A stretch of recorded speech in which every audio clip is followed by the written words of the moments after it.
Okay, welcome back to all of you guys. I'm going to teach you this next topic of what is enlightenment. This is going to help you to understand what this mental state is so that you can more easily navigate your way to it. And then once you attain this enlightened mental state, you'll know that you've actually attained it. If you didn't know what it was, you wouldn't know that you've actually attained it. So as we go through, I'm going to pause that a few times, opening up the questions. And remember, if you guys could use the mics here, and anyone online, if you could put that into Facebook, YouTube, or Zoom, or you could raise your hand in Zoom and ask any questions that you like, that would be ideal. So first, important things to understand in terms of what is enlightenment is that it's a challenge to understand what this mental state is. For anybody who is not experiencing it, it would be a real challenge for you to understand it fully, but just by talking about it. It's kind of like if you had never had chocolate ice cream before, and I sat here and I described chocolate ice cream for you. You wouldn't know what chocolate ice cream is 100% by the time we're done. You need to actually taste it, and then you'll know what chocolate ice cream is. But you'll surely know more about what enlightenment is after our talk here than you do right now, but you're just not going to know everything about it. You're not going to fully understand it until you're experiencing it more and more. As you're making your way to enlightenment, the qualities of enlightenment start shining through more and more and more. So you'll be able to experience those qualities shining through, and you'll understand more and more what enlightenment is as you're getting closer and closer to it. So just understand that it's a real challenge for anybody to understand it without having experienced it, but you'll definitely know more about it after our conversation than you do right now. So what enlightenment is it's a mental state that you attain during this life, and it can also be attained at death as well. It's where the mind is completely peaceful, calm, serene, and content with joy.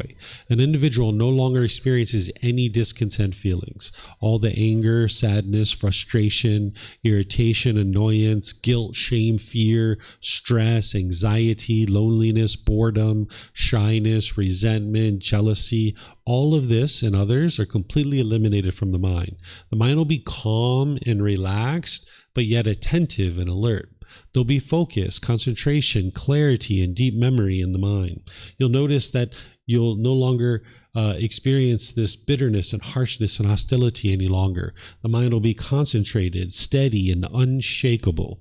It doesn't matter what's happening in your life, your mind can't be shaken up. Like right now, depending on the people that are in your life, if you had a phone call that your mom was dead or that your child was dead or something like this would really shake you up, right? This could really cause a lot of difficulties in your mind. This is because of what's going on in your mind. There's certain causes and conditions that are producing this.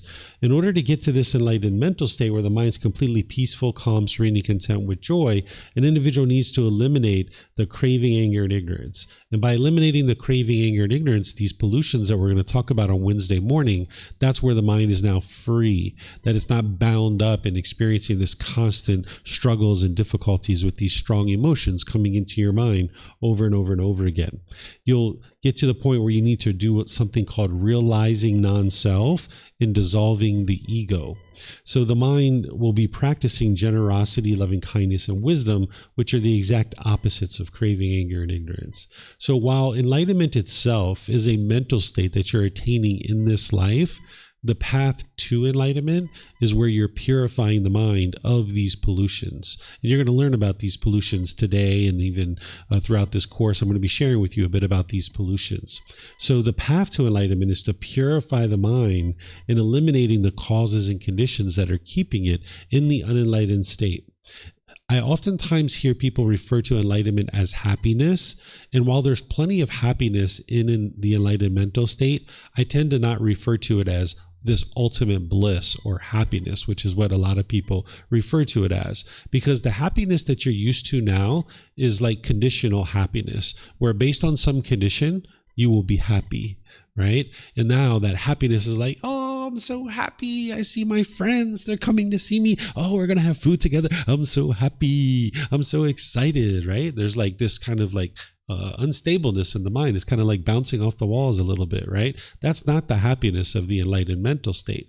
The happiness of the enlightened mental state is unconditioned, where there doesn't need to be any condition met in order for the mind to be happy. The mind is cheerful, it's bright, it's uplifted, it's glad, right? This is different than the conditional happiness. What oftentimes people are experiencing is they're experiencing something called the jhanas. The jhanas are preliminary phases that your mind experiences enhanced qualities as it's making its way to the first stage of enlightenment. There's 4 stages of enlightenment, but then there's these 4 preliminary phases that the mind goes through on its way to enlightenment. In these 4 preliminary phases, there's enhanced qualities of mind. And oftentimes there's a lot of bliss when you're experiencing these jhanas. And sometimes what's occurring is people are experiencing these jhanas, and when you're experiencing the jhanas, it's like night and day from what you were experiencing when you were off the path to enlightenment to when you were on the path to enlightenment, actually experiencing these jhanas. It's like night and day. And it's really significant. There's really significantly enhanced qualities in the mind. And oftentimes people think they're enlightened when they're experiencing the jhanas because they're that significant. But oftentimes when you hear people describing what they're experiencing, they might say to you that enlightened beings experience anger or sadness or frustration or agitation. That's because they're experiencing the jhanas. They think that they're enlightened, and they're describing what they're experiencing as enlightenment, but they're not actually enlightened yet. If they're describing enlightenment as someone who still experiences sadness or frustration or agitation or any of those discontent feelings, their mind is not yet enlightened, because an enlightened being doesn't experience any of those things. So in those jhanas, people can experience this ultimate bliss or this excitement that is in the mind, and sometimes they explain that as enlightenment, but it's not. It's these preliminary phases, these enhanced qualities of mind that you're experiencing prior to the first stage of enlightenment. So I don't describe enlightenment as this ultimate bliss, although there's plenty of happiness when your mind is in the enlightened mental state. I just wouldn't describe it this way. And then in terms of the advantages of enlightenment, is, as you've probably heard me share many, many times, that the mind's peaceful, calm, serene, and content with joy. There's focus, concentration, clarity, and deep memory. This is coming from having purified the mind, that you've gotten rid of these pollutions so that now the mind can perform optimally. You won't have any of these feelings any longer. Any of these discontent feelings, the causes and conditions will have been eliminated from the mind. Sometimes people think it's love that's causing that sorrow when someone dies, right? It's not the love. It's not your care. It's not your concern that's causing those things. And when you learn the Four Noble Truths, you understand why. It's not those things that are causing those discontent feelings. So there's something else that's causing these discontent feelings, and you can eliminate that. That way you can maintain your love, you can maintain your care, you can maintain your concern, but you don't have to be sad and sorrowful. So I'll help you guys to understand that as we go. By the time someone gets to enlightenment, they'll have this deep wisdom about the world around them. And their mind will be polite, kind, friendly, and respectful to all individuals. You might find that challenging right now, where you find it challenging to be polite, kind, friendly, and respectful to certain people. But that's actually coming from your own mind. It's not coming from other people. If this was coming from other people, you would never be able to change it. But you can actually learn and train your mind to be polite, kind, friendly, and respectful to everyone. But as long as you have these pollutions in your mind, you'll find it challenging to be able to do that. So by the time someone eliminates those pollutions out of the mind, they'll find it very easy to be polite, kind, friendly, and respectful to everyone around them. They're not causing any harm in the world any longer. They're not causing harm to other beings.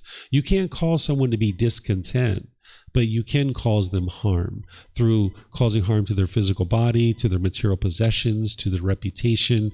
You won't be causing harm to others in your day-to-day life. And because your mind is functioning in this way, where you're being polite, kind, friendly, respectful to everyone, with this high degree of focus, concentration, memory, and clarity of mind, and you're not experiencing these discontent feelings any longer, and you can be loving and kind to everyone, you're going to notice that your personal and professional relationships are really blossoming. You can conduct them with ease, because right now, as you're putting out bitterness and harshness in your relationships, this is what's coming back to you in some cases, right? But when you get rid of that out of your mind, where you're no longer being bitter and harsh and hostile, then that won't be coming back to you any longer. So you can look at your relationships and you can see where you're bitter and harsh and hostile and you're putting that out.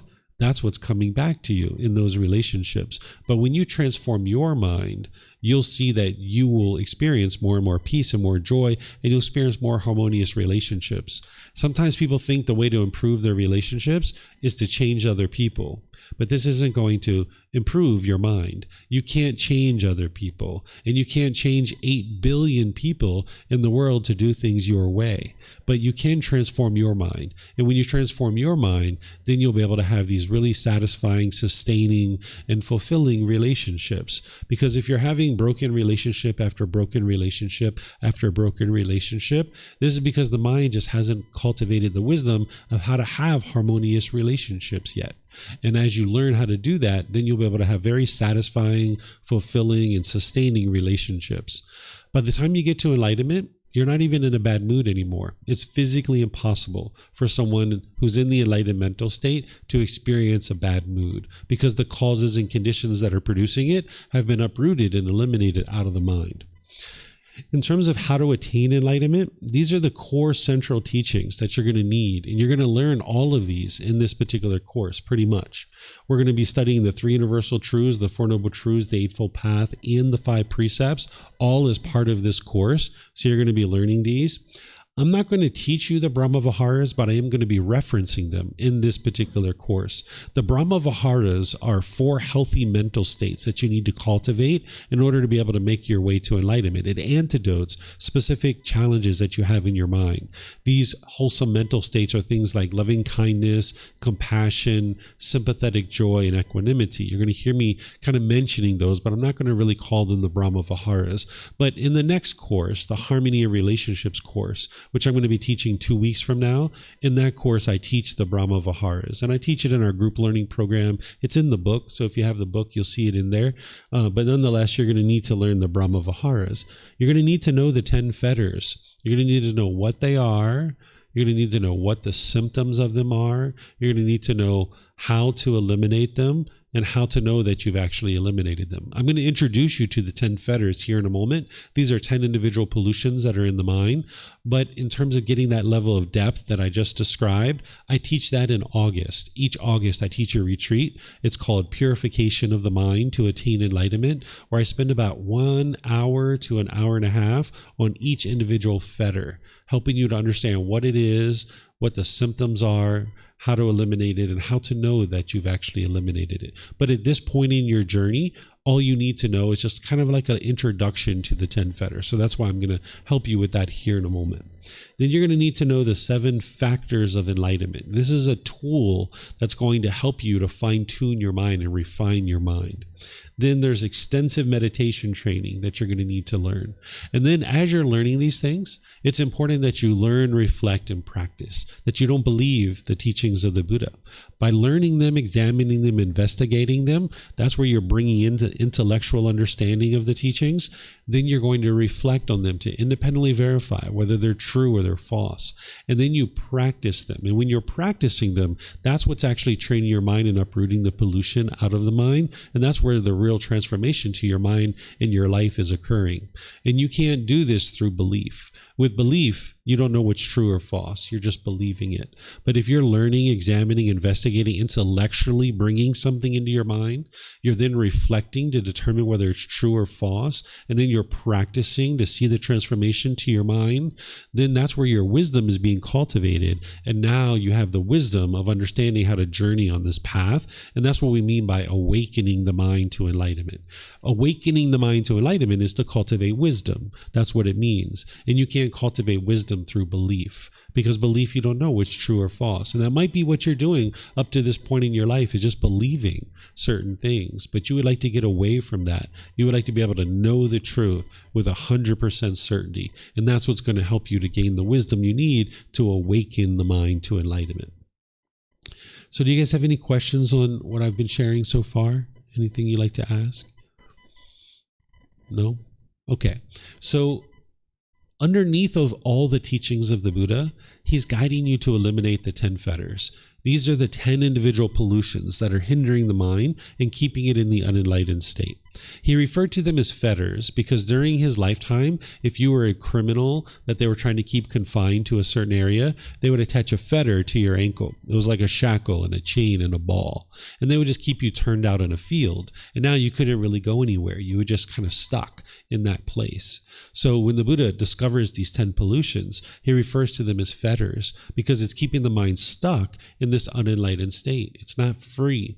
And when you purify the mind of these 10 fetters, it's like getting rid of this shackle and chain and this ball that's around your ankle. Now you're free. The mind can be free of all these discontent feelings. So everything and anything that the Buddha is teaching you, anything he's doing, whether it's meditation, the Eightfold Path, the 5 precepts, anything and everything that you're learning, he's teaching you how to eliminate these 10 fetters. And you're not necessarily going to know that at the beginning of your journey. When you're putting together all the different teachings and you're working to understand them and train your mind with them, you're not necessarily going to know which of these fetters that you're eliminating, but just know that everything he's guiding you towards is to eliminate these.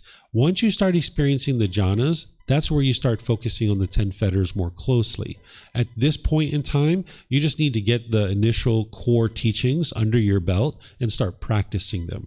And you can just know that you're working on eliminating these 10 fetters by learning and practicing these core central teachings. But I'm going to introduce you to these 10 fetters so you can at least understand a little bit about what they are. And I'm going to start sharing with you some symptoms that you'll experience because of these. And when you start hearing this, you're going to be able to independently verify that your mind indeed has these 10 fetters, because every unenlightened being has them, right? And you don't believe what I'm sharing with you. So when I share this with you, I'm going to say, here's what it is, and here's the symptoms you're going to experience because of it. And you're going to be like, oh yeah, I experience that all the time, right? So you'll know that your mind has these pollutions. So this first one, personal existence view. This is where the mind has confusion or misunderstanding, and it thinks that this body is you. It clings to the self-image or the self-identity in the mind, and it thinks that this is you. And now, in a certain situation, you're going to want to be perceived by others in a certain way. And if you're being perceived by others the way you want to be perceived, you will be happy and excited about that. But if you're not being perceived the way you want to be perceived, you'll be frustrated and agitated or annoyed. So if you've ever spilt something on your clothing in a social situation and you were embarrassed, this is your personal existence view, because you're clinging to this self-image, wanting to be perceived by others in a certain way. And when you have clean clothes, you're happy. You feel great. But then when you spill something on your clothing, you're not being perceived the way you want to be perceived. And now you're embarrassed or frustrated or some other discontent feeling. If you've ever looked in the mirror and you saw a wrinkle or a mole or a pimple or a gray hair, or you're losing your hair and you were shaken up by that, that's your personal existence view, thinking that this body is you and clinging to it.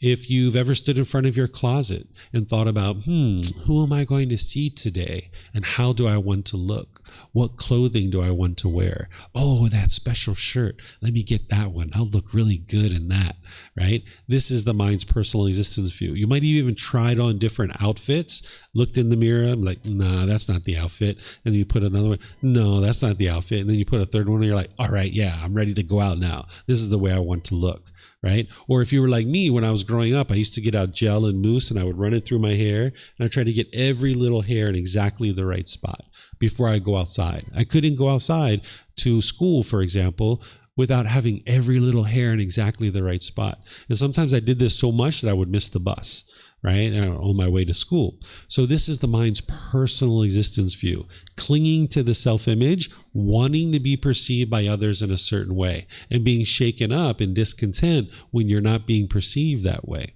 And then there's the self-identity. This is like your culture, your ethnicity, your sexual orientation, your nationality, or your job or occupation, or any number of things that you can cling to as who you think you are as a person.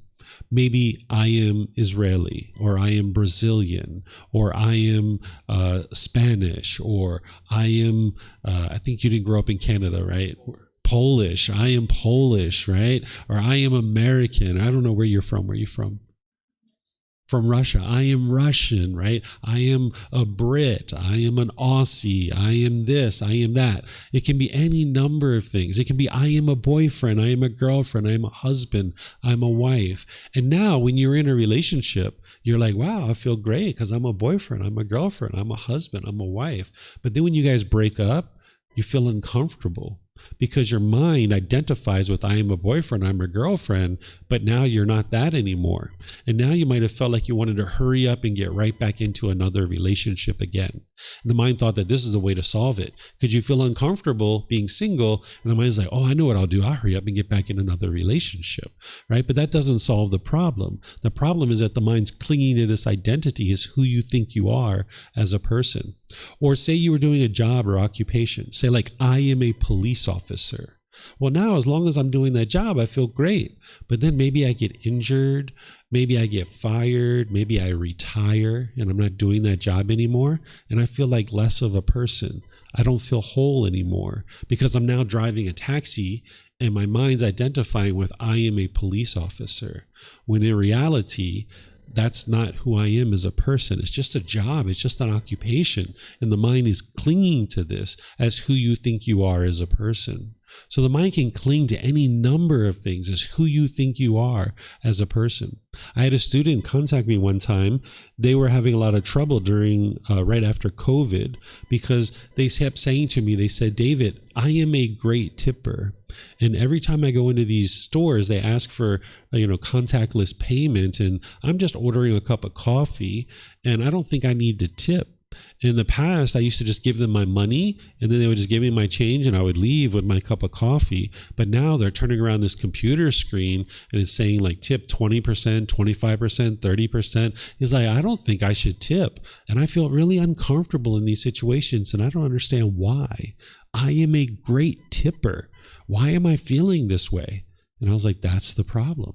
Your mind is identifying with I am a great tipper. And when you're tipping, you feel great. But when you don't tip, you feel uncomfortable. So your mind can cling to any number of things as part of your identity. Maybe you're at a restaurant and 2 tables over, they're talking really fondly of Brazilian people or Spanish people or Israeli people or Russian people. And they're saying all these wonderful, fond things about Polish people, right? And now you're like, they're talking about me. Oh, wow, that's great, right? But now 2 tables over, they start talking in degrading and disparaging ways about who you are as a person, what your mind is clinging to as who you think you are, right? They might be talking in degrading ways about people who come from the country that you come from. Well, if you cling to this identity as that's who you are, you're going to think they're talking about me. And now you're going to be frustrated and agitated or annoyed. And you can't control what other people say and what other people do. All you can do is control your own mind. So now with that identity in your mind that you're clinging to as who you are as a person, you'll be angry and frustrated in that situation, right? So you can get free of all of this.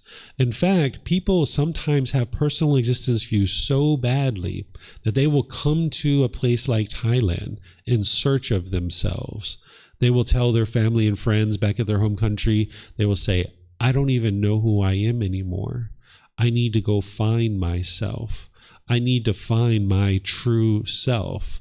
I'm going to go to Thailand to find myself. Well, you're not going to find yourself here in Thailand because the Buddha teaches you that there is no self, that this doesn't exist. It's basically a delusion. It's the mind being confused, having misunderstanding. It's having misperception. It's trying to hold on and cling to this body as who you are, or it's trying to cling to the mind as who you are. And the Buddha says none of this is you. There is a body and there is a mind that's come together for this existence, and we refer to that as a person.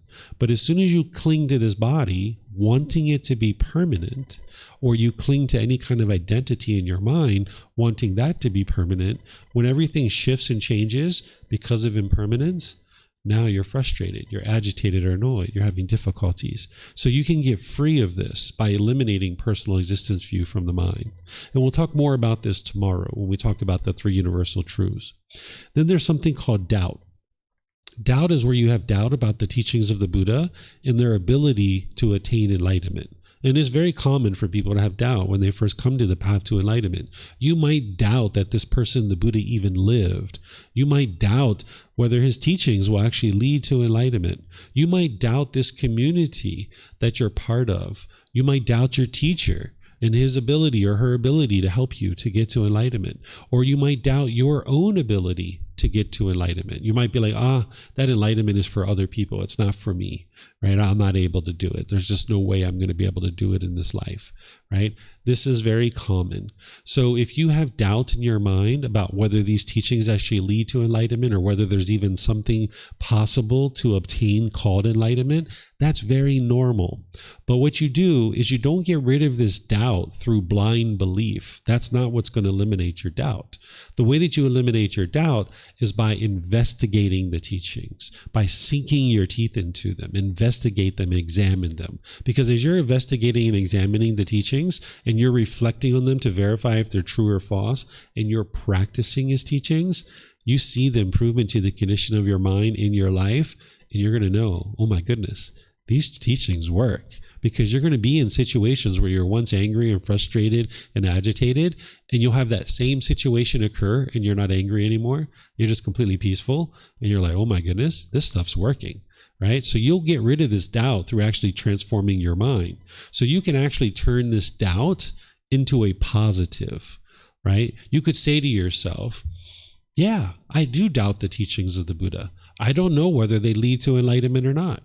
And you know what? I'm going to roll up my sleeves and I'm going to sink my teeth in and I'm going to figure this out. I'm going to see, do they really lead to enlightenment? So you can turn this doubt into an inquisitive mind where you become very inquisitive about what the teachings of the Buddha are, and you study them and learn them and grow and develop and start practicing them.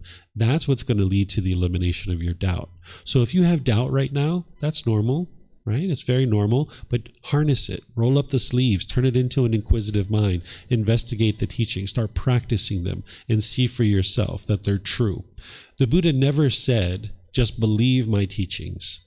He said just the opposite. He said, come, examine my teachings, investigate them. Because he knew that they led to his enlightenment, so they would lead to your enlightenment too. So he was very confident for people to come and examine his teachings. He would invite people to see them because that's how someone's going to eliminate their doubt, and they're going to see that they're actually true and they really work. Then there's wrong behavior and observances. There's two sides of this. Wrong behavior is where there's certain moral conduct that you have right now that is unwise. And when you're practicing that moral conduct, it's causing harm to others. And now this harm is coming back to you. And as long as you put out that harm, you're going to keep experiencing harm coming back to you. And this is from your lack of wisdom of what is wise moral conduct. It's kind of like the pipe has busted and there's oil spewing all over the world. What the Buddha teaches you is to shut down that pipe and stop spewing oil all over the world. So there's certain moral conduct that you're engaged in right now that is unwise. And you're going to learn about that tomorrow, about how to improve that. So if you're being bitter and harsh and hostile or aggressive with people through your intentions, your speech, or your actions, that's what you need to improve. So the Buddha in the Eightfold Path is going to teach you wholesome moral conduct that, based on the natural laws, if you transform your moral conduct, you won't be causing harm in the world, and then less and less harm is going to be coming back to you because you're reducing and eliminating the harm that you're putting out. So by getting rid of wrong behavior, you're actually going to be experiencing more peace and more joy in your day-to-day life because there's not so much harm that's coming back to you. So there's teachings in the Eightfold Path under right speech, right action, and right livelihood that will help you to eliminate wrong behavior. What wrong observances are, this is where an individual might believe that rites, rituals, ceremonies, and worship are going to lead to some improvement in their mind and in their life. And we might have believed those things at different times. We might have even done those things at different times. But you can see that they don't lead to an improved condition of mind or an improved condition of your life. Because if they did, we would all be experiencing peace and joy. Because if you go to a church or a mosque or a synagogue or some other place, a temple, and they're doing rites, rituals, ceremonies, and worship, you should notice that your life is just becoming better and better and better. And you should notice that the condition of your mind is becoming better and better and better. Oftentimes, people have eliminated this portion of this fetter before they ever come and study with me, because they know that I don't do rites, rituals, ceremonies, and worship. I used to in the past when I was on my own doing different things, but when I started teaching the path to enlightenment, I knew that that wasn't part of the path to enlightenment, so I didn't teach those things because it doesn't lead to improved condition of mind.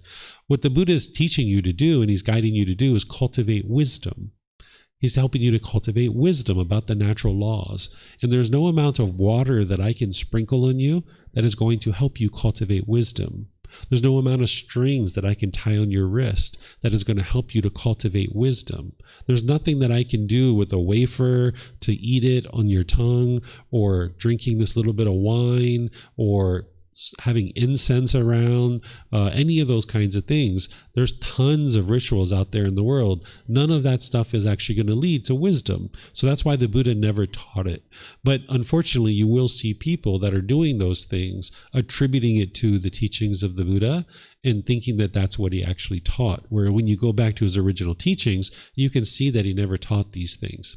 So whether you choose to do these things or not is your choice, right? It's always your choice. Everything in your life is your choice. Maybe you're getting together with family members and you guys are going out to the church or the temple or the synagogue or the mosque or something like this, and you know rites, rituals, ceremonies, and worship are going to be going on, but maybe you just go out with everybody because you're going to some social event. Maybe you guys are going out to eat afterwards and you're having a good time as a family.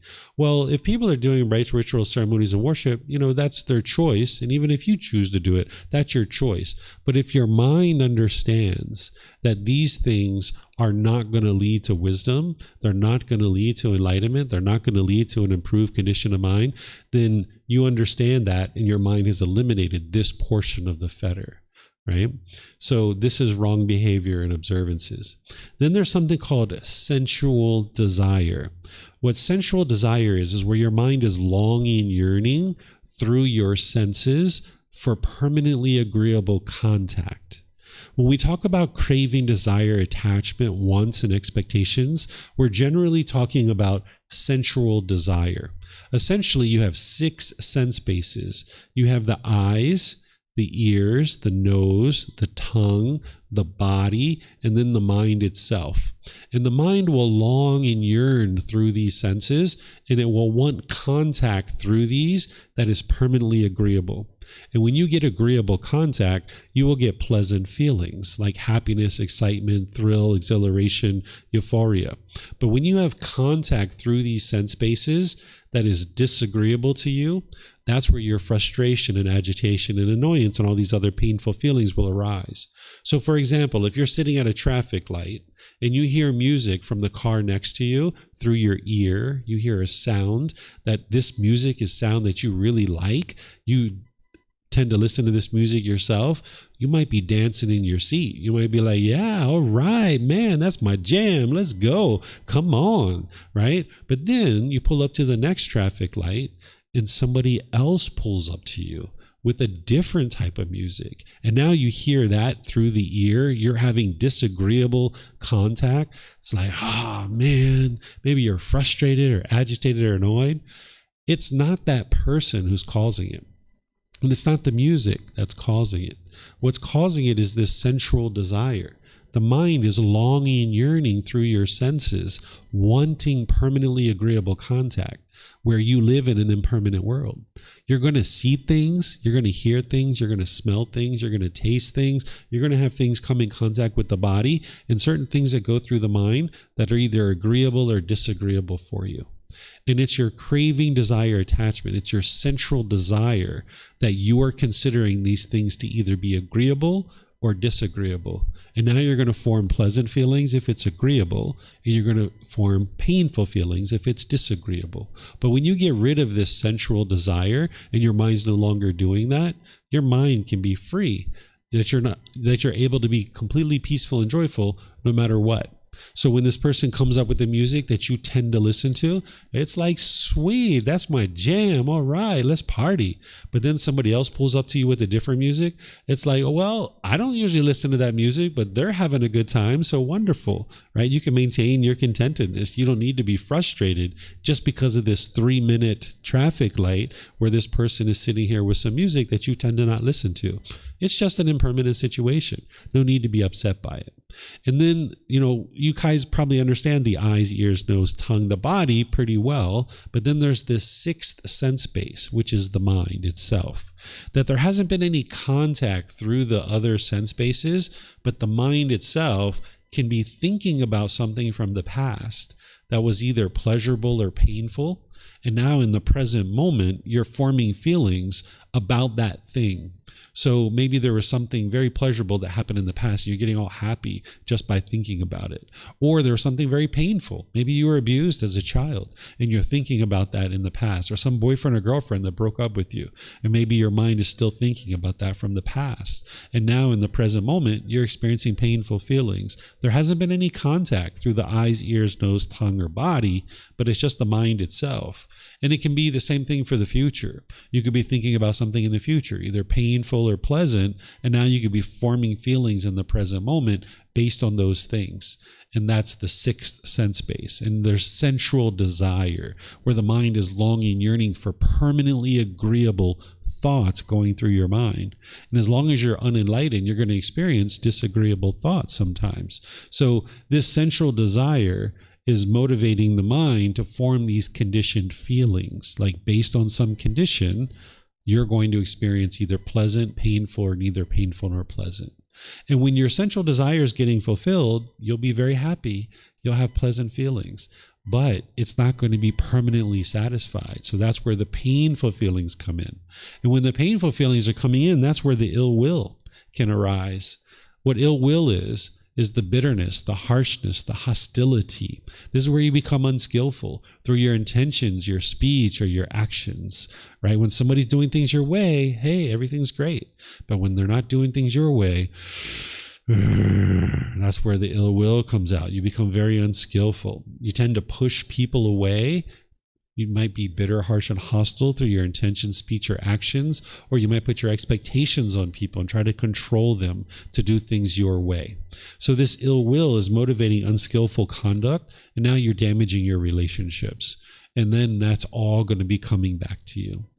So do you guys have any questions on these first 5? We call these the lower fetters. Any questions here? Yes, sir.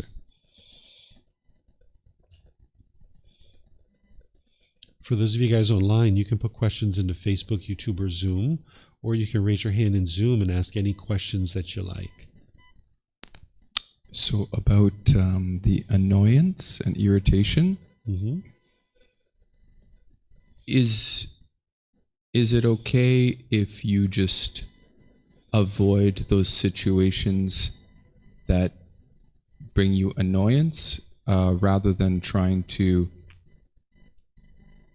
cope with, obviously you want to be able to cope with situations that arise that irritate you, but what about just avoiding those situations that are causing you annoyance? Like, for instance, doing some activity that you don't necessarily want to do, that's not aligned with you, just avoiding that activity. So this is what the unenlightened mind's going to think is the answer. That's the aversion, pushing away. Let me just avoid this situation. But you haven't actually solved the root cause. The root cause is inside the mind, the sensual desire. And you're not going to be able to eliminate that without having exposure to it. So say, for example, I have fear when I'm around large crowds. And now someone might say, I'm just going to avoid large crowds. I'm never going to go around large crowds, right? But inside their mind, they still have sensual desire. They're longing and yearning to only be with a few people. And now you're walking down the street one day, you're in New York City, you're walking down the street, and now you turn the corner and all of a sudden you're in the middle of a big group. There's a big protest that's happening in New York City. And now all this fear comes up in your mind and you're having all kinds of difficulties in that situation because you haven't gotten to the root cause, which is the central desire. So anything that you're averse to and you want to push away, what you're ultimately going to need to do is you're going to need to expose your mind to those situations, to train it to be just as content, just as peaceful, and just as joyful when you're with 2 or 3 people walking down the street as if you were with several thousand people walking down the street. Because avoiding it doesn't allow your mind to overcome the central desire. And then there's going to be certain things that you get pleasant feelings about, like maybe a piece of chocolate cake. You get so excited when you go to this restaurant and they have this chocolate cake. But then one day you show up and they don't have the chocolate cake because it's impermanent. And now you're frustrated, you're agitated or annoyed. So in that situation, this thing that your mind is craving and wanting to be permanent, you're going to need to distance yourself from that for several months and train your mind to not long and yearn for it. And then once your mind lets go of that craving, you'll be able to eat the chocolate cake again because there's no harm in eating chocolate cake. So the things that your mind is gravitating to and that you get pleasant feelings from, you're going to need to distance yourself from it for a period of time, train the mind to let it go. And then ultimately you'll be able to enjoy something like a piece of chocolate cake again. The things that you're averse to and you're pushing away, that you get painful feelings from because of your cravings, you're going to need to actually expose the mind to these types of things in order to train it to let go of its craving, desire, attachment. So if you were like afraid of heights, just never going up in a high building isn't going to solve the problem because it's in your mind. That's where the root of the problem is. Because one day you're going to get on an elevator thinking you're going to the 2nd floor and you forgot to hit your button. And next thing you know, you're up on the 30th floor of the building and you look outside, you're like, oh my goodness. And now you're all shaken up because you haven't gotten rid of the root cause. So the pushing away is what the mind's going to tend to want to do, but you would like to do just the opposite. But you need some more training. You need the Eightfold Path. You need the meditation to be able to support you when you go up in that 30 floors, that you can be calm and steady and content because your mind isn't craving to be down on a lower level. So it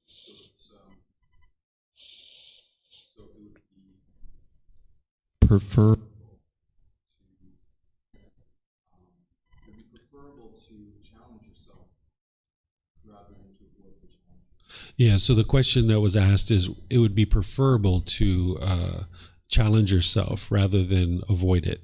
And the answer is yes. That's what I was saying before about not shrinking back from the struggle, right? Because you're going to struggle, because when your mind's letting go of craving, desire, attachment, it's not going to be comfortable. You can't get to enlightenment without walking through painful feelings. It's like walking through the fire and appreciating the fresh air on the other side. Or another way I describe it is it's like joining the mafia. If you join the mafia, wow, so wonderful. You got all these new friends. You got new ways to make money. You've got protection. You've got all these people to help you. Wow, so many pleasant feelings. But if you try to get out of the mafia, it's very painful, right? So if you've got all these pleasant feelings from that chocolate cake, we'll use a simple example. If you've got all these pleasant feelings from the chocolate cake, well, when you stop eating that chocolate cake, you're going to feel painful feelings because your mind's not getting what it wants. It's not getting those that chocolate cake. It's not getting that flavor on the tongue. So now for a few weeks or a few months, it can be really painful. But then ultimately when your mind lets go, now you can just be perfectly content with the chocolate cake or without it. That's where the liberation is. Right? Or if you have a friend that you're really close to and you just get so much pleasure when you're around them, when they move to another part of the world, you'll have painful feelings. It'll really hurt that they've gone and moved somewhere else because your mind's holding on. But when your mind lets go and you understand like, hey, this person is impermanent in my life. Sometimes we'll be together, we're going to hang out, and sometimes we're not. And I can be just as happy when I'm with them and just as happy when I'm away from them. That's liberation. That's freedom. That's what enlightenment is, right? Mm-hmm. Yes, ma'am. How to know when it's good to speak up or when it's good to just accept the situation? For example, if you're at the library and people next to you are speaking really loud, mm-hmm. and you would like silence. Or if you're trying to sleep at night and they're throwing a party next to your room. This gets into what we're going to talk about tomorrow with the Eightfold Path. So after I teach you the Eightfold Path, ask those questions and I'll answer them for you then. But right now, you guys haven't learned enough for me to be able to answer it in a way that's going to really help you. So tomorrow, ask that question. Yep. All right. Okay, so now let's talk about the upper fetters or the higher fetters. These are here, and I'm going to talk about this desire for form and desire for formless together because they're very similar. What desire for form is where you have a desire to exist in one of the form realms, like animal or human. These have physical form, right? And then there's desire for formless, where you have a desire, a longing, yearning to exist in hell, or afflicted spirits, which are like the ghost realm, or the heavenly realm. These are the formless realms. These beings don't have physical form, where someone can have a longing and a yearning to exist in these realms. Maybe you're a human being now, but you have this longing, yearning to be a bird someday. Like, wow, it'd be so cool to fly around as a bird and kind of look around, right? Or you have this longing, yearning to be in heaven with God permanently. This is what sometimes people are taught, that that's the ultimate goal of this life, is to die and go to heaven and be with God permanently. This is the craving for existence. If you have these cravings to exist in the world, then your mind's going to keep coming back and it's not going to be able to experience permanent peace. Because if you have a craving to exist in this world, when you get close to death, it'll be very painful for you because you realize, like, oh my goodness, this being is leaving this world and now you're holding on to this world, and it can be very painful and you can have fear of death. So by the time you eliminate these two fetters, you will no longer have fear of death. And there's specific tools and techniques to be able to help you to do this. So the ultimate goal is not to be with God in heaven permanently. In fact, these realms aren't even permanent. Beings in the hell realm, beings in the heavenly realm, these aren't permanent realms. Everything around you is constantly changing. It's not possible to be in one of these realms permanently because they're impermanent. But people have oftentimes been taught that these things are permanent and their ultimate goal is to be in one of these realms permanently. And now your mind might be clinging to that. So you need to let go of the notion that you're going to have this permanent existence in one of these realms. Then there's something called conceit. Conceit is like the arrogance, the pride, the measuring and comparing, putting yourself above people or below people. And now when you put yourself above people, you might talk down to them in a negative and degrading way. But then when you put yourself below people, you look up to people with such awe that you're shaken up when you're around them. Maybe like a famous politician or a celebrity. Or maybe you go into your boss's office and you're shaken up when you're around them because you feel unsteady and uncalm, you feel below them. And now you can't perform professionally. When you're around your boss, you're all shaken up and nervous when you're around them. So if you put yourself above people, you're going to tend to put yourself below people as well. And now when you walk around with this arrogance and pride, this measuring and comparing, considering yourself above people or below people, people are going to just push you aside. Right? Because they're not interested in being around someone who's all arrogant and boastful and prideful with their chest all puffed out and a chip on their shoulder, thinking that they're the best gift that the world has ever had. Right? So you need to get rid of this conceit where you can just treat everybody equally and you see yourself as equal. Now, other people might see people as this kind of status or this pecking order in society, but you need to get to the point where you don't see it that way, that you just treat everybody the same. If you've ever been to a social situation like a party or something like that, and people are trying to measure each other up, right? You walk into a party and it's like, hey, where are you from? What do you do? Oh, you're a lawyer? Well, I'm a doctor, right? Oh, you're a general physician? Well, I'm a brain surgeon, right? Everybody's trying to one-up each other, right? You're not interested in subscribing to that. That's a really unfortunate way to live life, because when you go into a social situation, you constantly have to figure out who's above you and who's below you, because you're going to talk to the people below you in one way, and you're going to talk to the people above you in another way, and now your mind's constantly having to shuffle and figure that out. Whereas if you can get to the point where you just treat everybody equally, your mind can be at ease. You walk down the street, you see someone sweeping the street. Hello, ma'am. Hello, sir. How are you? Good morning. right? You see the king of Thailand walking down the street. Not that you're going to see him walking down the street, but if you see the king of Thailand walking down the street, hello, sir, how are you? Maybe he's with the queen. Hello, ma'am, how are you? You treat everybody the same. Now your mind can be at ease. You're polite, kind, friendly, and respectful to everybody. And you just have one way of treating everybody, which is polite, kind, friendly, and respectful. Not seeing yourself above them or seeing yourself below them. This conceit is actually coming from our previous lives. When we were in the animal realm, we needed a pecking order. We needed to know who was above us and who was below us. When we were a pack of wolves, we needed to know who's the alpha male, who's the alpha female, because they're teaching us how to hunt. They're breeding. They're teaching us how to be better and better wolves. If it wasn't for the alpha male and alpha female, this pack isn't going to survive.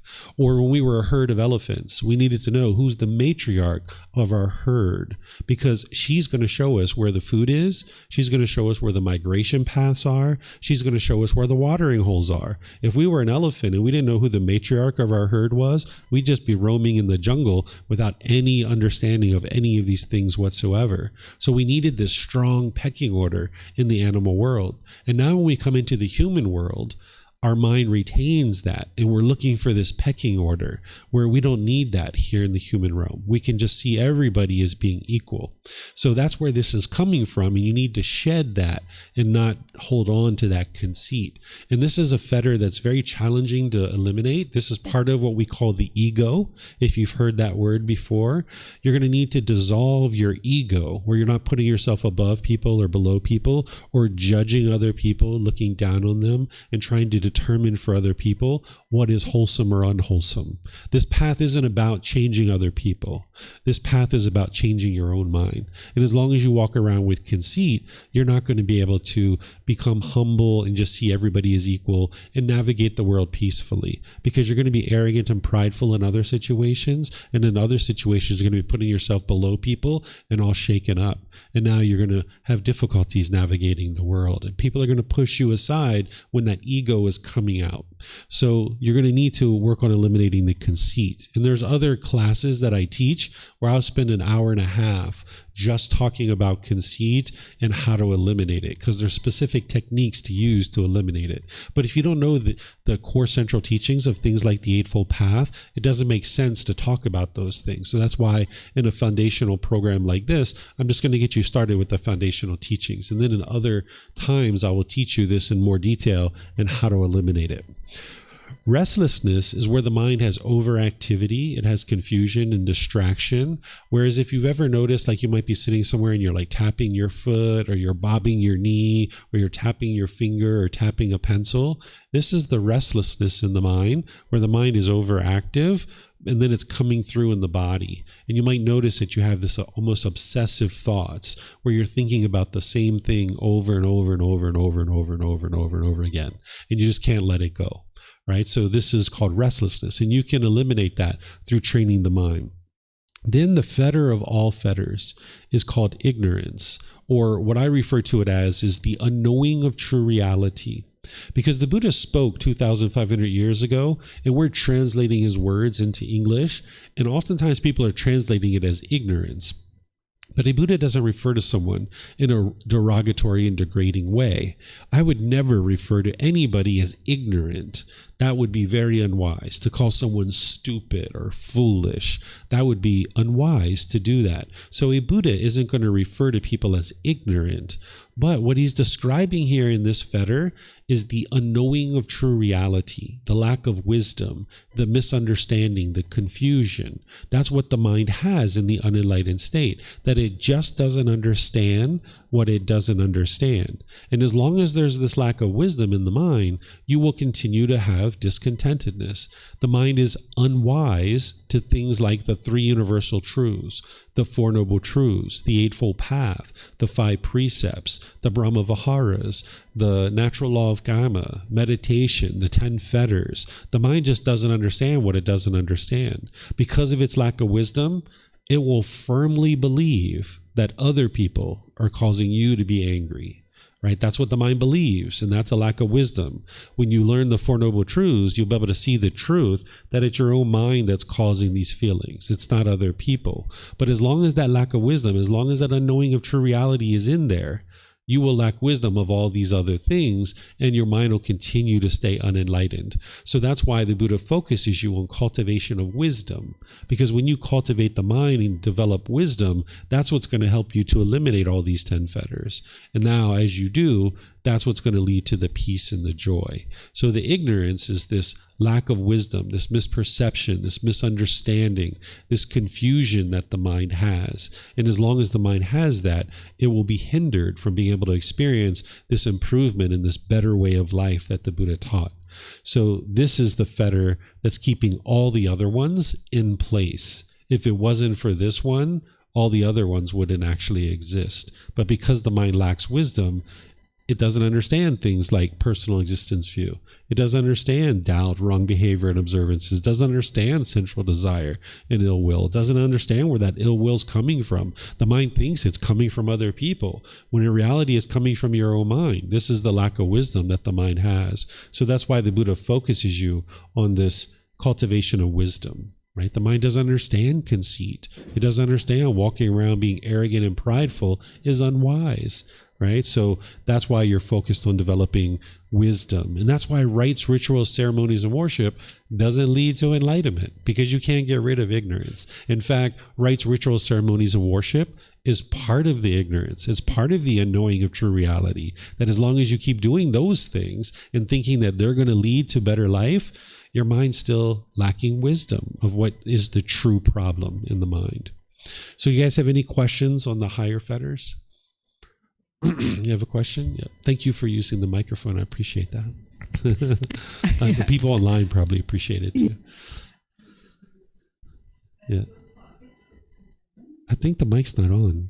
Yeah. Sometimes the batteries go out. They're impermanent, so you'll need to replace the batteries. We have extra batteries around. There you go. So those topics 6 and 7, the ultimate goal is not to reborn in any way. The ultimate goal is to purify the mind and get to enlightenment, where your mind's completely peaceful, calm, serene, and content with joy. Having done so, you will have escaped the cycle of rebirth. And now you won't be coming back into the world over and over and over again. Right? So rather than believing a bunch of things and hoping something good happens when you die, instead the Buddha is helping you get to a wonderful life now, an ideal life now. And having gotten to that ideal life where you've cultivated the full wisdom about this world, you don't need to keep coming back to it over and over and over again. Once you get to enlightenment and die, the Buddha didn't teach what comes next. He did teach that if you don't get to enlightenment, that you'll be reborn over and over and over again, right? And we understand that, and we can see the truth of that. You can actually independently verify that. That's not based in belief at all. None of the teachings of the Buddha are. But he specifically said that he was not going to teach what comes next after enlightenment. And I have certain reasons why I think he didn't teach these things. And I can share those with you guys if you'd like. But he ultimately said at one point in his teachings, he said, remember what I taught. I taught this. And he points to what he taught. And he says, remember what I did not teach. I did not teach this. And he gives 10 things that he didn't teach. And one of those is what happens for an enlightened being after death. And I have various reasons why I think he didn't teach it. If you would like to hear it, I will share with you. You like to hear it? Okay. So a Buddha will typically only teach things that they've experienced themselves, because they know it's the truth. They've experienced it, and now they can teach it because they know that other people will experience those same things, right? So the Buddha had never gotten to enlightenment and died before, so he wouldn't have necessarily known what was next because he never actually experienced it. But a Buddha does have the ability to know something without having experienced it, but they typically won't teach it until they've actually experienced it, even if they kind of know. So a Buddha has ability to know about things in the future without having actually experienced it. So he might have known what was next, but he just wisely taught not to share it. Right? Because let's just say, he didn't say this, but let's just say there's something really wonderful after enlightenment. This amazing, amazing thing. Right? And let's just say he explains what that is. Well, that's one more craving that you have to eliminate. Because now your mind's going to be like, oh, I really want that. I really want that. So you're stuck in like this infinite loop that you're trying to get to enlightenment by eliminating your cravings, desires, attachments, but you can't get to enlightenment because you're craving that thing that's after enlightenment, right? So by choosing not to teach that there may be something next and there may not be, he didn't teach it. He just said, hey, I'm not going to teach you this. And then now you can be like, you know what? The heck with it. Whatever's next, so be it. Because by the time you get to enlightenment, your mind is so peaceful and so joyful in the present moment. If there's something next, fine. It's either as good as what you're experiencing now or it's better. And if there isn't something next after enlightenment, okay, so be it. You're already peaceful and joyful in the present moment. Whereas if your mind is longing, yearning for what's next, you can't be peaceful in the present moment. So he wisely, if he knew what was next, he wisely didn't teach it, because then that's one less thing that you have to let go of. You see? Yeah. He's a very wise man. 2,500 years ago. So wise. All right. So, were you getting up to get a mic? Is that where you're headed? Yeah, okay. I'll wait for you. Let me check if we have any questions online. You guys can keep these mics with you, because then you'll just have them whenever you need it. Hello to all you guys online. We're just waiting for someone to get a microphone here. Can you clarify the role of ego and how it's different, how it's not personal existence view, but is an upper fetter of conceit instead? Okay, so during the lifetime of the Buddha, the word ego didn't exist. So he describes it as personal existence view and conceit, and we're combining it and calling it the ego. So personal existence view is part of the ego, but it's not the entire ego. It's also conceit as well. It's actually helpful that the Buddha described it as two separate things, because there's different symptoms and there's different solutions to solving them. So we're actually combining it into the ego and calling it the ego. The word ego didn't come into existence until a few hundred years ago. So during the lifetime of the Buddha, he refers to it this way, but it's helpful for us to understand it as the ego, but it's also helpful for you to understand it separately. So both of those are the ego. So that's great that you see that. Okay, so now what I'm going to teach you is I'm going to teach you the 4 stages of enlightenment, because as you're eliminating these fetters, your mind's going to be moving through the 4 stages of enlightenment. During the lifetime of the Buddha, they refer to it as stream enter, once returner, non-returner, and arahant. Today, we might call this the 1st, 2nd, 3rd, and 4th stage of enlightenment. Your mind is actually enlightened when you get to the 4th stage. So they call it stream enter as the 1st stage of enlightenment, because just like a log enters the stream and is going to eventually get to the ocean, that once you get to the 1st stage of enlightenment, you're going to get to enlightenment. It's only a matter of time. Either in this life or some future life, you're going to get to enlightenment. That your mind's not going to regress backwards from that point. So that's why they call it the stream enter, because a log, when it enters the stream, it makes its way to the ocean. It's not going to go backwards, right? Then there's this once returner, because if you die in this stage of enlightenment, you will only come back to the world one more time as a human being, and then you will get to enlightenment in that life. They call it a non-returner, because if you die in that stage of enlightenment, you will be reborn in the heavenly world, and you will then get to enlightenment in that existence, in that very next existence. And then it's called arahant. This is an individual who's fully purified their mind, which you'll see here in a moment. There's something, and that's an enlightened being, by the way. There's something called a Buddha, which isn't a stage of enlightenment, and I'll explain to you guys what this is when we get to that. A Buddha is actually an arahant, but they meet certain unique criteria. Okay, so here, if you've eliminated the first 3 fetters of personal existence view, doubt, and wrong behavior and observances, the mind is now in the 1st stage of enlightenment. You are now a stream enterer. You will have significantly reduced your discontentedness. Whatever your discontentedness was when you were off the path to enlightenment, you will have significantly reduced that by the time you get to the first stage of enlightenment. It'll be a mere fraction of what you once experienced. You're still experiencing discontentedness, but it's a mere fraction of what you once used to experience. There's been significant improvement to the quality of your life in your mind. So this is the first stage of enlightenment, having eliminated personal existence view, doubt, and wrong behavior and observances.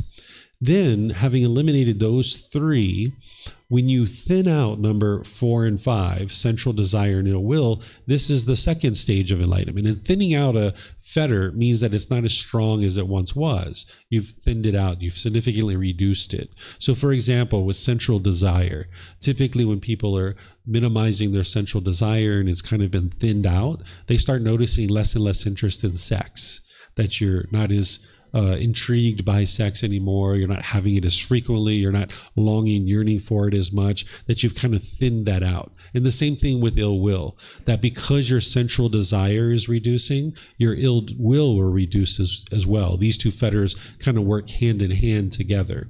So as the sensual desire is eliminating, you have less craving, desire, attachment, so you're going to have less ill will. So if you're noticing your mind doesn't have as much anger and hatred and ill will, like maybe when you were a teenager, maybe you had a lot of ill will in your mind and maybe now not so much. That's the ill will starting to thin out. Okay. So this is the second stage of enlightenment. Then there's a non-returner.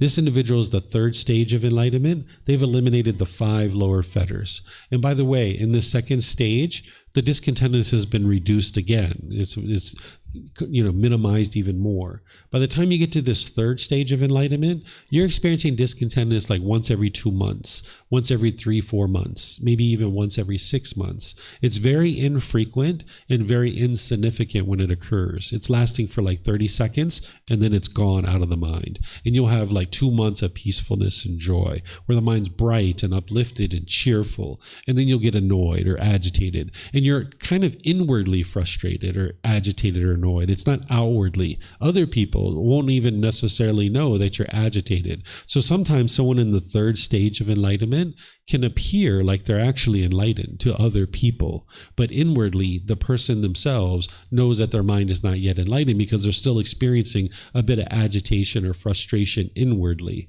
But it's very infrequent and very insignificant when it's occurring. And because of this, the mind can sometimes become complacent, and you need to be observant of the mind because you can kind of slack off of your practice a little bit. It's kind of like, no, that wasn't discontentedness. Sometimes people can think they're even enlightened. They're like, no, that's not discontentedness. And they'll just kind of ignore what it is that they're actually observing within their own mind. So you need to be vigilant when you're in this third stage of enlightenment, that the mind can become complacent and stay dedicated, determined, and diligent in this stage of enlightenment. Because even experiencing discontentedness once every 2 or 3 months, the mind is still unenlightened. You would like to be able to make sure you make your way all the way to enlightenment.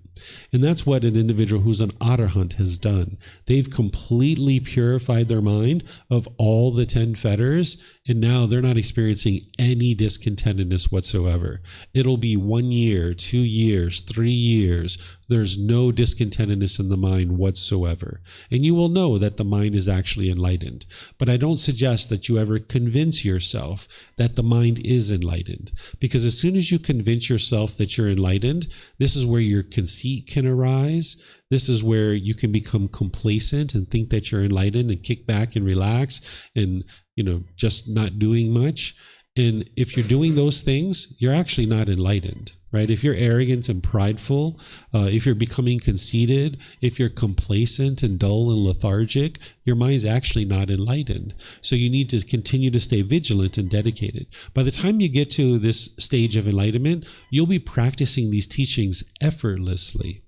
Between now and enlightenment, you're going to need to put in a certain amount of energy and effort to bring your practice up to that. And it can be somewhat tiring sometimes as you're journeying on this path. But by the time you get to enlightenment, you'll be practicing these teachings effortlessly. It's kind of like upgrading your operating system on a computer.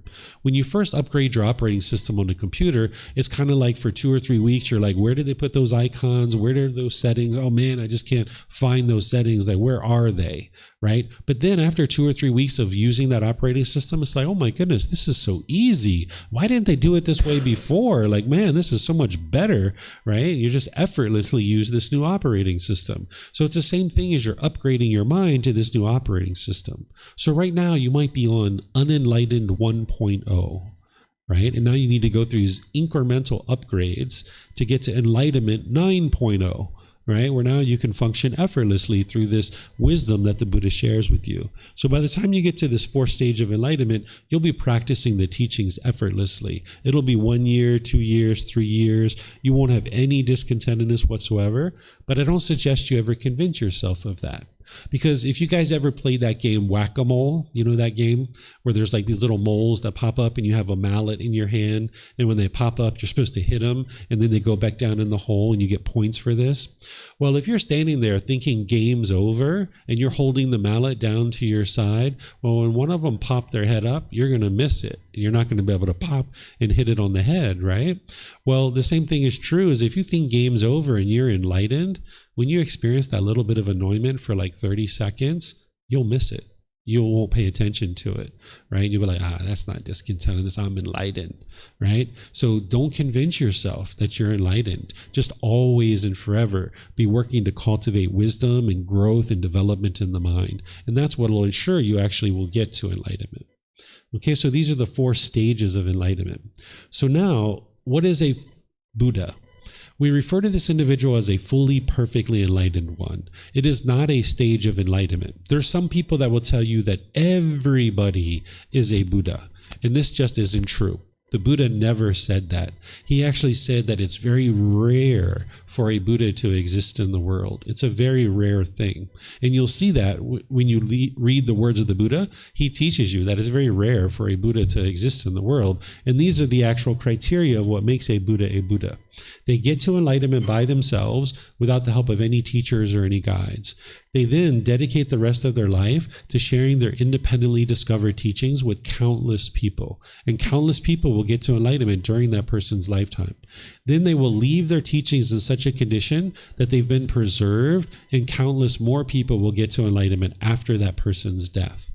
And then what's helping them to be able to do this and get to enlightenment by themselves is their profound memory.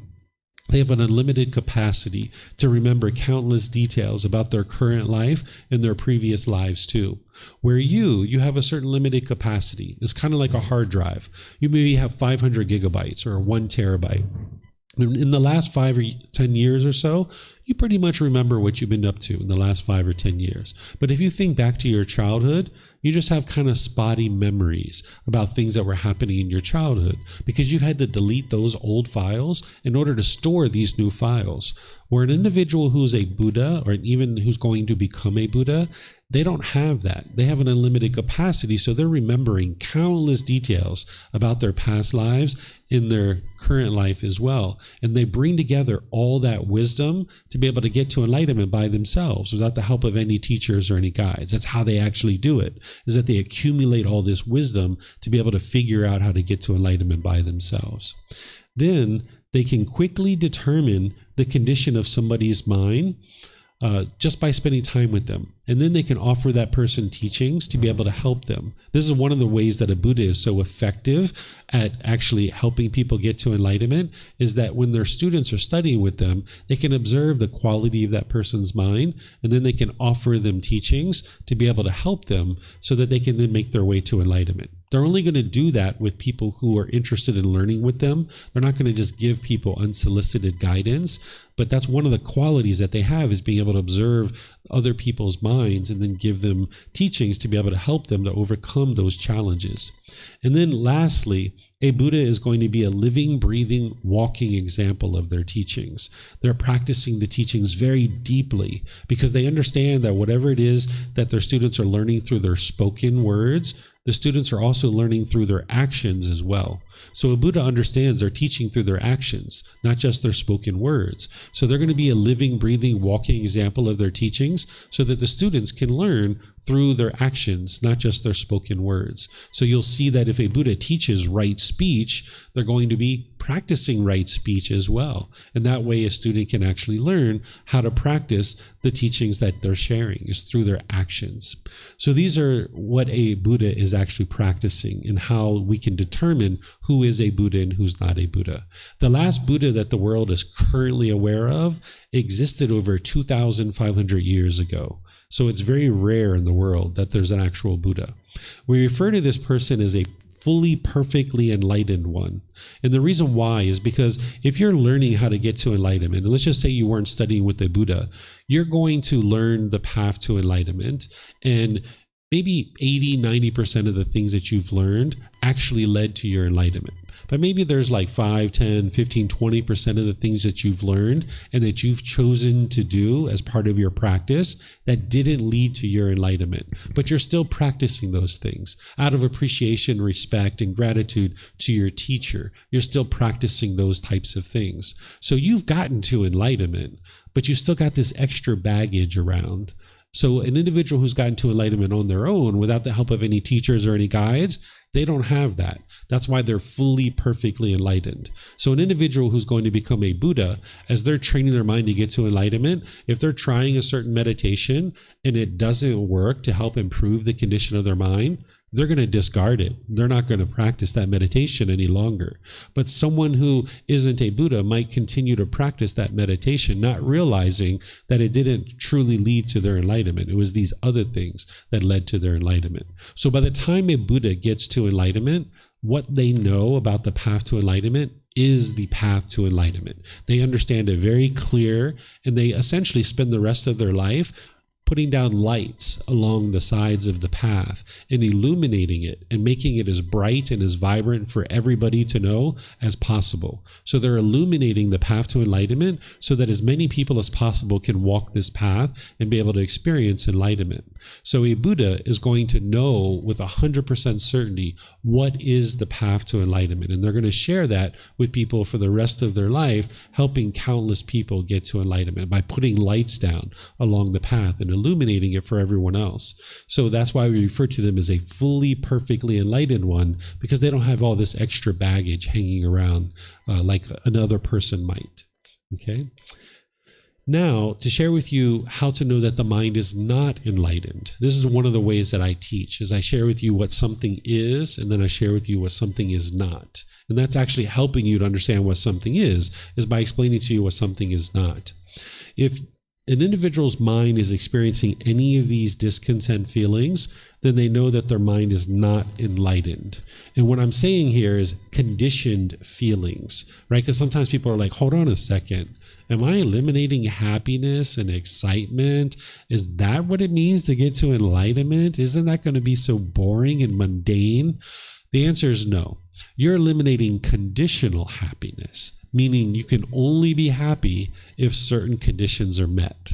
If it's sunny outside, if my boss does this, if my mom and dad do this, if my children do this, if my bank account is this, then I'll be happy, right? So your happiness shrinks because you have all those expectations met in order for you to be happy.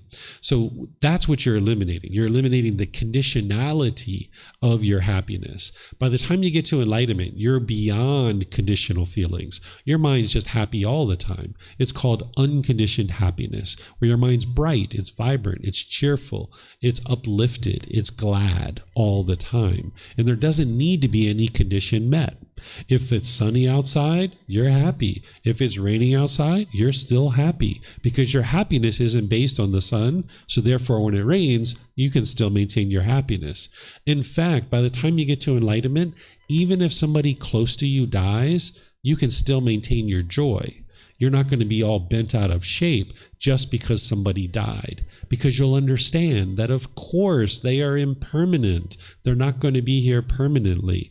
You're not going to be all shaken up just because somebody has actually died, right? It's not your love that's causing the grief and the sadness. It's the mind's craving desire. It's the sensual desire that's causing that. So you will have eliminated the conditional feelings. You will now be experiencing unconditioned mental states where the mind will just be always bright and uplifted all the time. This one down here, what I share is if you have a craving to let other people know that you are enlightened, you are not yet enlightened, right? So one of the best ways to know that someone isn't enlightened is they're going to tell you that they're enlightened. So if someone rolls up to you at a restaurant or at a retreat and is like, hey, by the way, guess what? Don't tell anybody, but I'm enlightened. Whoa, you know right away this person isn't enlightened, right? They're going around being arrogant and boastful and prideful, thinking that they're enlightened, right? So if people are going around boasting, spreading the news that they are enlightened, you know that they're not enlightened. Because an enlightened being, their mind is so peaceful and so joyful. If you're so peaceful and so joyful, just go be peaceful and joyful. Why do you need to come around here and tell us that you're enlightened? What are you looking for? Do you want admiration from us? Do you want us to bow down to you? What is it that you want from us? That's the craving, desire, attachment. They have some craving in their mind. They want something. Otherwise, they wouldn't be going around telling everybody that they're enlightened. So an enlightened being has no need to walk around and blab and tell everybody that they're enlightened. They just know they're inwardly peaceful. They're inwardly joyful. They'll just walk down the street with wisdom and a smile. That's it. They don't need to go around and boast about their enlightenment. So if somebody's boasting that they're enlightened, then you know they still have ego. And they can't be enlightened if they still have ego. And then lastly, you don't see it down here on the screen. Those of you guys online surely see it. But down here on the bottom, I have another one. I say that if there's complacency, if there's dullness, if there's lethargy, if there's a lack of initiative or willingness to do something, if you're lacking vigor, then you know that you're not enlightened because your mind is dull and lethargic and sluggish. Right? If you're chasing after things and wanting things to be a certain way, or you're dull and lethargic, your mind hasn't come to the middle yet. So if there's any kind of complacency in the mind, then you know you're not enlightened yet. Of course, you're going to relax from time to time, even when you're enlightened. But if you're just sitting around doing nothing day upon day upon day upon day, and there's this dullness and this heaviness in the mind's not enlightened yet. So an enlightened being is going to have enthusiasm, ambition, vigor. They're going to have a willingness to do something. They're going to take initiative to go out into the world and actually do things in their day-to-day life. They're going to be moving their life forward day by day by day. Okay, so this is how you know that someone is not enlightened. So do you guys have any questions on any of this stuff? Mm-hmm.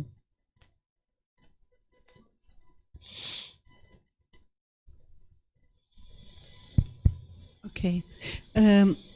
Just to be clear, to understand this enlightenment, a being who is enlightened can still feel excitement about something, but not get attached to this excitement, or feel irritation with some specific situation, but not get attached to it, or not.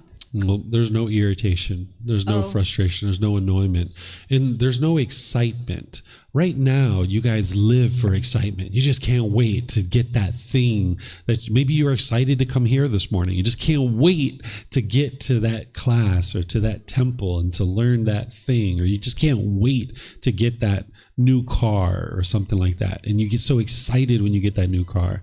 But then when it gets in an accident, you're frustrated, you're agitated or annoyed, right? So what your mind learns how to do is you learn how to enjoy everything. You learn how to just have enjoyment where the mind is always bright, it's always cheerful, it's always uplifted.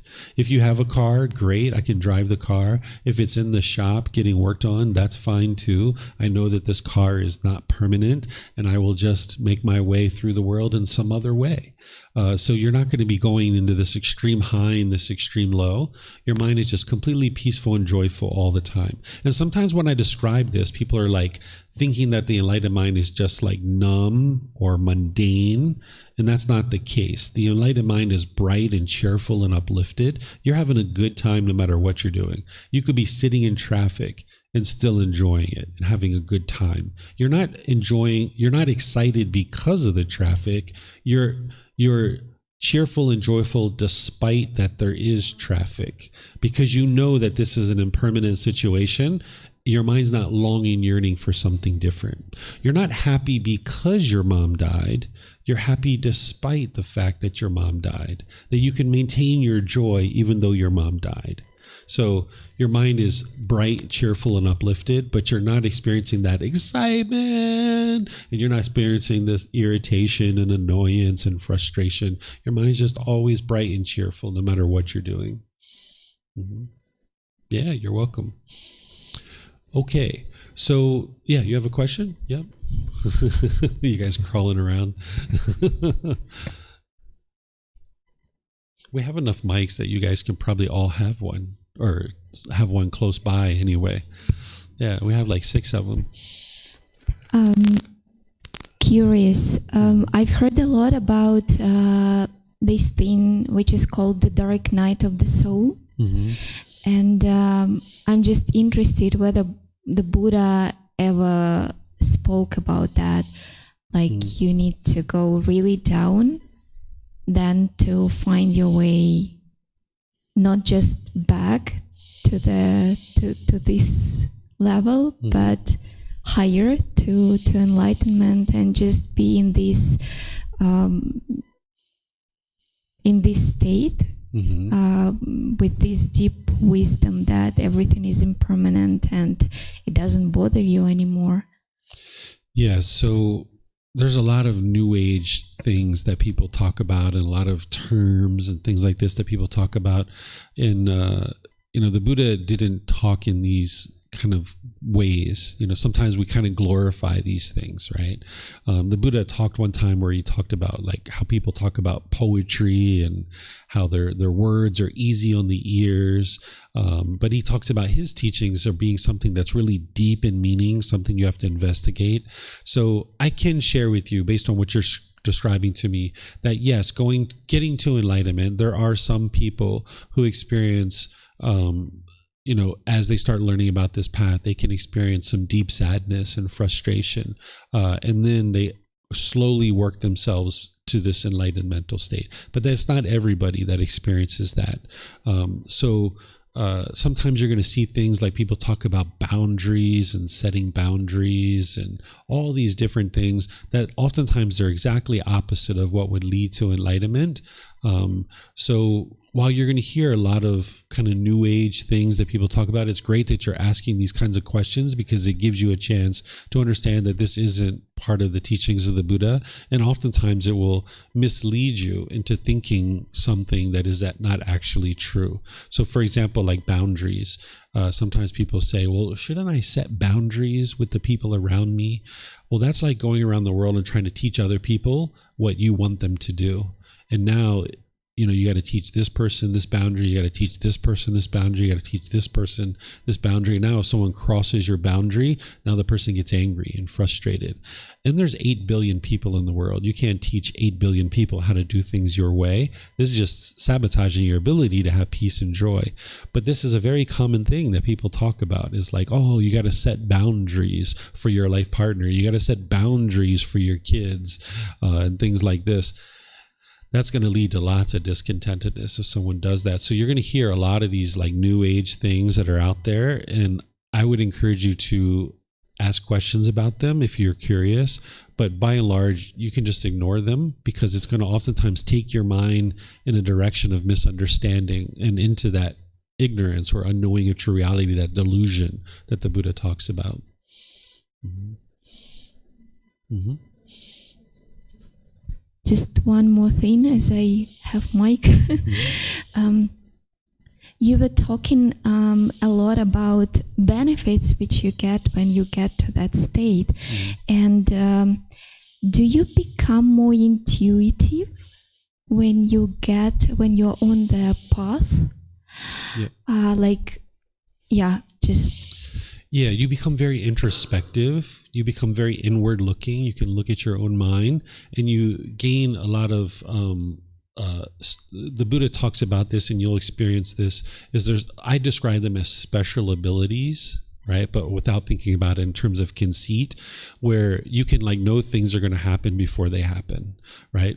Sometimes people can even experience that when they're unenlightened. Like if you've ever been sitting somewhere and you're thinking about a friend, and then like 30 seconds later they call you, right? Or like a friend or family member. That's your omniscience, where you like know something's going to happen before it happens. The more enlightened you become, the more pure your mind becomes, you'll have these things happen more frequently, and they'll be more profound, where they're more significant, where you'll know like very significant things in the world before they actually even occur. So you can have deep insight, deep wisdom. You can be very introspective, very inward looking, and you can even have omniscience, where you know the future before it actually occurs. It's not that the future is like a destiny or anything like that. It's just that your mind can see a point in time in the future before it's actually occurred. There's still cause and effect that's leading to that event, but your mind can see that situation ahead of time. Mm-hmm. Yeah, you're welcome. Okay, you have a question? Yep. It's Jack, right? Yep. So you were talking about the phase, our enlightenment, having cheerfulness and contentment, Mm-hmm. and also the lack of complacency. So if you're content and you've eliminated your desire for things, then where does this motivation come from, and what is inspiring you to do certain things, like come to class or to pursue a goal, to achieve certain things in your life, if you're already content? Sure. It's wise decision making that's motivating that. What we're used to in the unenlightened state is what motivates us is craving, desire, attachment, the longing, the yearning, chasing after this more money. So therefore now I need to go to school. I need to get a certificate. I need to get a diploma, a degree. I need to interview at these jobs. I need to buy this suit. I need to buy this house. The mind's craving and longing, yearning for these things. So that's where it gets an enthusiasm from. But that stuff all burns out, because you'll be making your way in a particular direction for a few years, and then when your craving burns out, it's just like, not interested anymore. And now you just wasted all. You didn't really waste it, because you learned things along the way, but nonetheless you ultimately didn't accomplish what it is that you were working towards, because the craving just burns out, right? And you're unmotivated now, because a craving is impermanent. It'll eventually burn out. And if you gain your motivation and enthusiasm through craving, when it does burn out, then that means you're kind of left without any motivation. So then the mind needs another craving in order to become motivated to go do this thing. And that's not going to lead to beneficial results. What an enlightened being is doing is they're pursuing things as a goal, objective, or interest, but they're doing it through wise decision making, not through longing, yearning. That's what a desire is, the longing, yearning for things. So instead, you can just make wise decisions towards certain goals and objectives. So like the Buddha was one of the most ambitious and motivated people that I know, right? He's very enthusiastic that for 45 years, he taught the same teachings over and over and over again. You need to be really enthused to be able to teach the same things over and over, because like I speak here and I teach the Four Noble Truths constantly. I teach the Eightfold Path constantly, saying the same things. You've been in a couple of my classes. You've probably heard some of the same things over and over and over again. But the mind can be just as enthused and ambitious in each one of those situations, because you're making the decisions through wise decisions, that you're not motivated by craving any longer. Because with craving, you're chasing your own selfish desires. You want those pleasant feelings, and you can only get those pleasant feelings if certain conditions are met. And then when they aren't met, your mind's experiencing the painful feelings, and now those painful feelings can be demotivating, and it kind of bogs you down. Where when you're not functioning based on that stuff, you're just working towards a certain goal and objective through your loving kindness, your compassion, beneficial things for other beings. Now you can do that until the end of your life, and you can be constantly motivated because it's not going to burn out, because you're just enthused to be able to, in this case, share the teachings with other people, to be able to experience this mental state of enlightenment. Yeah, so you'll have certain goals and objectives that you'll work towards. But the problem is that the unenlightened mind misunderstands a goal or objective. Oftentimes people, when they get their goal met, they feel happy. And when they don't get their goal met, they feel sad. That's actually not a goal. That's a craving, desire, attachment masquerading as a goal. So you need to be able to work towards a goal, objective, or interest through wise decision making, and not forming your feelings based on whether you accomplish this thing or not, because you're not going to accomplish all your goals. It's not possible. That would be permanence. So you need to learn how to work towards goals and understand that you're not going to accomplish all of them, and that's okay. And you don't need to form your feelings based on that. Yep, you're welcome. All right, so it looks like it's lunchtime now. So it's 12:15. Are you guys okay with coming back at 1:30? Give us an hour and 15 minutes. Is there anybody who's craving an hour and a half, longing, yearning for an hour and a half? They're going to get angry and frustrated if they don't get it? No? Nobody? Okay. So there you go. You've just independently verified the teachings of the Buddha, that when you don't have craving, desire, attachment, you can maintain your contentedness and your joy, right? So there you go. There you see it, right? It's the proof in the pudding. So when we come back at 1:30, I'm going to share Buddhist chanting with you guys. I'm going to teach you how to do it. We're going to actually do it together, and then we're going to put it together in a meditation session. So enjoy your lunch, and I'll see you guys in an hour and 15 minutes. Okay? Take care.